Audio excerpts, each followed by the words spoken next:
things that is similar from 1985 to 2004 to 2018 is, of course, the issue of what to do about North Korea and its nuclear weapons aspirations. Remember in the 1980s we thought, well, as soon as Kim Il-sung goes away, he'll have a son, Kim Jong-il, and Kim Jong-il will have to be better than Kim Il-sung. Actually, he was not. So then when Kim Jong-il became Kim Jong-very-ill and eventually died, everyone thought, well, the son is going to definitely be better than Kim Jong-very-ill. So for the first number of years in office, Kim Jong-un proved to be exactly the same as his father. Terrible, rough speeches all the time, and a lot of threats, including with the development of a new generation of rockets, that is solid fuel rockets, but also much progress on their nuclear program. Just like his father, he was threatening to reduce Seoul to a sea of fire. In fact, he had more ambitions. He was threatening to reduce New York City to a sea of fire. And then, so we were thinking, well, wait, he's not better, he's even worse than Kim Jong-il. But in January, something happened, and that is what we have to analyze together, and that is my entry point to answering Mr. Kim's first question.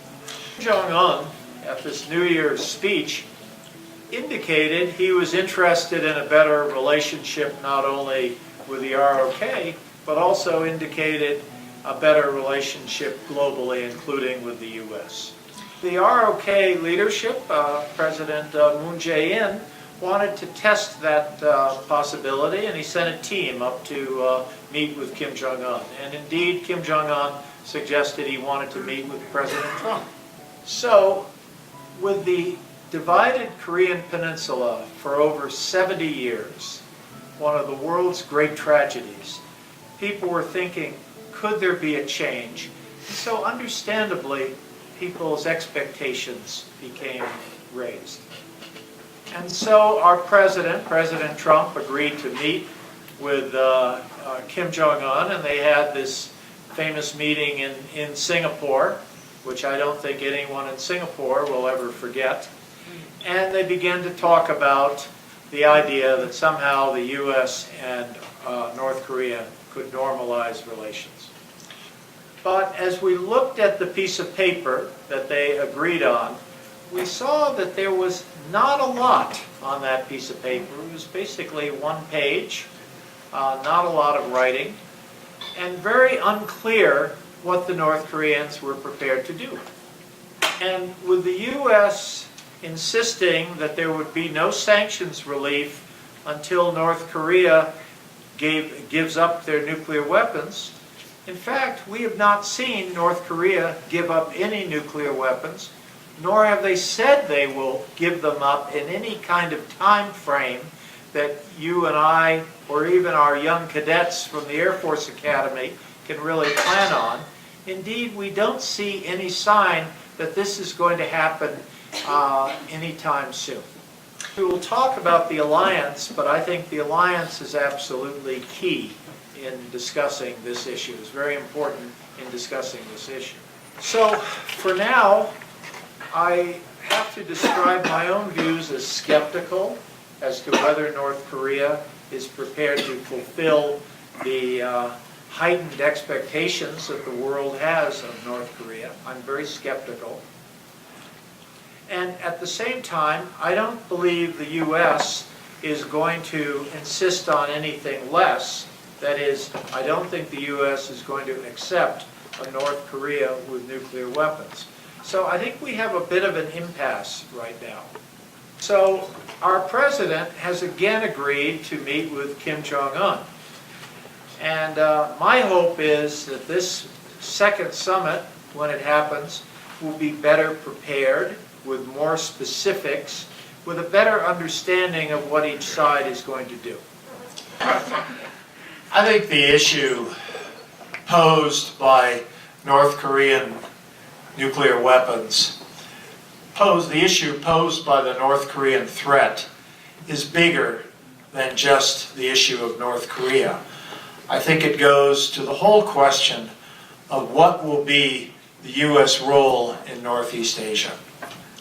Does the U.S. have a security interest in Northeast Asia? And I think the answer is yes, just as the U.S. has a security interest in Europe. When you have so I'm actually concerned with the kind of mechanism, the diplomatic technology of how we're doing this, and whether that is really contributing to peace or rather contributing to North Korean propaganda goals. I think, too, if we have a situation where we are making zero progress with North Korea, I think it's important that other countries see that we're having zero progress. Rather than just hear it from us, they need to see directly that North Korea is not being serious. So that's another reason to have other countries in the room at the same time. So our alliance with the ROK, similar to our alliance with Japan, these two alliances have essentially been formed because of the threat from the ROK. But even if the threat goes away, these alliances, I think, serve important purposes. So, to be sure, North Korea has kept the U.S. and the ROK very close together over the decades. Even if there were not a North Korea, the U.S. and this very close trading partner, this country that we share common interests and common values, we would also want to stay close. I think it's good that the North Koreans are talking about peace and talking about reduction of tensions. But I am concerned that they are not talking clearly about denuclearization. I am concerned that the mechanism for these talks is too much on a bilateral basis, meaning that it allows North Korea to say different things to different countries. And it's pretty clear North Korea has said different things to the ROK than they have said to us. I do believe there are many, many Chinese who would like this problem solved. There are some who probably don't. And I think our policy, the ROK's policy, needs to be much better coordinated with China. 크리스토퍼 힐 전 주한 대사는 미국 최고의 한국 전문가 또 외교 전문가이십니다. 그래서 그동안 싱가포르 정상회담, 남북 정상회담 등등 해서 지금 디뉴클리어라이제이션 비핵화하는 데 있어서 많은 국민들이 지금 우리가 지금 어떤 상황에 있는지 특히 미국의 입장은 어떤 것인지에 대해서 우리 크리스토퍼 힐 전 주한 미 대사께서 직접적으로 밝혀주실 좋은 기회가 될 것 같습니다. 오늘 준비한 심포지엄은 북미 정상회담을 목전에 두고 아주 중요한 시점입니다. 주한 대사님께서는 한국의 아주 전통적으로 한국 정세를 누구보다도 잘 파악하시고 계시는 분이고 힐 대사님께서 오늘 하시는 말씀이 우리에게 주는 이 방향은 앞으로 한국 정부의 따라서 우리 평통 역시 앞으로 정책 건의에 아주 중요한 역할을 할 것으로 이렇게 믿어 의심치 않습니다. 이 심포지엄에 참석해 주신